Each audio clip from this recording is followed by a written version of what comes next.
So yes, as Stephanie said, I am working with Campaign Life Coalition. I intend to also speak as an immigrant to Canada. Many of us... Immigrant! Closer to the mic. Take that! Thank you very much. Many of us have come to Canada precisely to run away from state-imposed ideologies that did not coincide with our faith, that did not coincide with truth, that did not coincide with reality, objective fact. And so here we are now, helping the rest of Canadians to fight this issue here in Canada.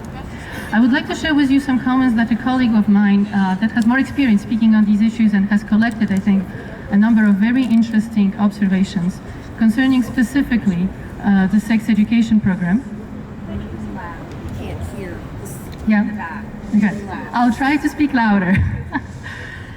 So a colleague of ours from Toronto, Jack Fonseca, who has been speaking on these topics already for some time, has shared with me a number of observations regarding the content of the sex ed program in Ontario, as well as the history of its creation, and how that ties into some of the issues that we have heard about so much lately, namely pedophilia. So let me begin. The overall theme of today's protest is opposing the sexualization of children, most especially by emergence of transgender ideology. You all know that the state broadcaster is pushing this ideology with the Drag Kids documentary, and that's why we're at this location today. But the depraved progressivist first began targeting children with the ideology of gender identity en masse through Kathleen Wynne's radical sex curriculum for elementary schools. And I'd like to interject here that I read this text first and I thought, oh goodness, can I actually say this in public? But we're talking about grade school program. So I think that in itself is quite telling. So we at Campaign Life Coalition helped to elect Doug Ford in large part on the promise that he would repeal and replace the radical sex curriculum of Kathleen Wynne and child pornographer. And this is very important. I'm assuming that many of you know this, but this should really be known by all citizens of Ontario and not only. So child pornographer, Benjamin Levin. This evil curriculum pushed the unscientific theory of gender ideology as well as other child sexualizing adult concepts, just like Stephanie mentioned. This is way beyond the age of those children. However, Premier Ford betrayed us as the parents of Ontario with a shocking flip-flop in which, after a totally fake consultation process, he put the liberal sex curriculum back into the classroom, almost word for word. Ford is therefore sexualizing our kids, just like Kathleen Wynne did, and we will not stand for it. And here there are a few points. These are the ones that I was really debating, should I bring them up, because this is quite, how should I say this, inappropriate for a civilized conversation, but I think we have to mention this. So as we know, gender ideology has been indeed moved from grade 3 in Wynne's curriculum to grade 7, but the rest has not changed. So grade 7, as Stephanie mentioned, these are children roughly 12 to 13 years old. Now, homosexuality is taught to children in grade 3. These are kids 8 to 9 years old. Do they really need to know that? Shouldn't they be busy with other ideas, other concepts, other worries, right? No, masturbation and pleasure, grade 6, again, 11 to 12-year-olds. Do they need to know this? Now, this is the bad one. Anal intercourse, grade 7. Understanding of your own body, including what gives you pleasure, grade 7. Really? Keep a condom with you so you have it when you need it. Grade 7. 12 to 13 years old. Are we kidding? Shame! And finally, grade 1. Get children discussing their genitalia. And here is the whole range of terms, which I will skip. And these are 6 to 7-year-olds. So they're actually, getting used to just playing with anybody else. Do they actually need to discussing their bodily parts, the ones that nobody wants to talk about at this age and really doesn't need to be worried about at all? Well, maybe if something happens, they need to know how to tell mommy that something happened. Believe you me, they know how to do it. They don't need this indoctrination. So when fourth education minister, Stephen Lecce, threw this perverse curriculum back into the faces of Ontario parents, he also promised that parents would have the right to opt out their children from the sex ed curriculum. That turned out to be a lie. One more.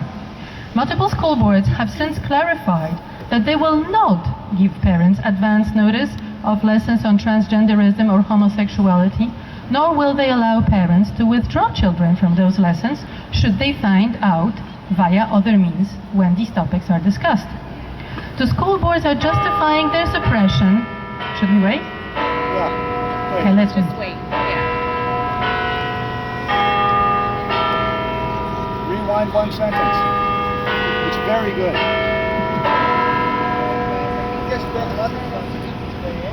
All right, I guess this is done.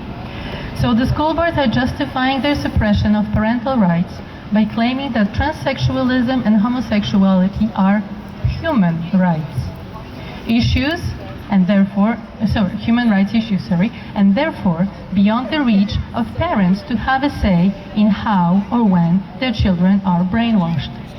Of course, this is a lie, because there exists no such thing as a right for teachers to brainwash other people's children with their own personal ideology. We at Campaign Life Coalition believe it is important to remind the public that this curriculum was written under the direction of a convicted child pornographer, Mr. Benjamin Levin. He was the Deputy Education Minister at the time, serving under then Education Minister Kathleen Wynne. Levin was charged by police and ultimately confessed to 2 child pornography-related charges and 1 pedophilia-related charge. The man that made the curriculum. Yes, this pedophile was the architect of the sex ed being spoon-fed to our children and grandchildren. Shame. Graphic testimony from Levin's trial revealed how grotesque was his perverted attraction to children. While texting on a chat site with an undercover officer that he thought was a mother interested in molesting her own daughter, he instructed her on how to groom the child for sex, including specific techniques she could use to lower the child's natural inhibitions so as to prime her for sex with adults. So I read this to my family and said, you can't say such things in public. Well, this is history, this is truth, and unfortunately everybody should know it and be just as disgusted as I was when I was reading this. What this grooming process looks like? According to the court transcript, Levin said, so number 1, it serves to one needs to expose the child to pornography. Number 2, to be nude in front of the child. Number 3, to masturbate in front of the child. This progressive grooming technique, as described by Levin, is very important because we can see this blueprint for grooming overlaid on the liberal sex ed program that Ford has kept in our schools. Let's compare. Levin's number 1 tip was to expose the daughter to pornography. We see this agenda right away in grade 1, where the teacher is supposed to get children to talk about their genitalia in the classroom. And obviously, the objective is to teach a little girl to be able to point between her legs and say, this is my vulva. The teacher will require visual aids. The teacher will have to have a diagram of some sort showing children a naked woman's legs spread apart. There you have Levin's pornography put into the classroom. Levin's tip number 2 was to be nude, and number 3 was to masturbate in front of the child. Where do we see this in the curriculum? Well, in grade 6. It encourages students to masturbate as, quote, that masturbation is something that many people do because it feels good. Everybody knows that masturbation is associated with pornography use. So by encouraging children to masturbate, this curriculum lesson is in one fell swoop also encouraging children to use pornography. So there you have it, the nudity piece and the implementation of the full grooming technique cancelled by Levin. Phew. That is a heavy piece of information, isn't it?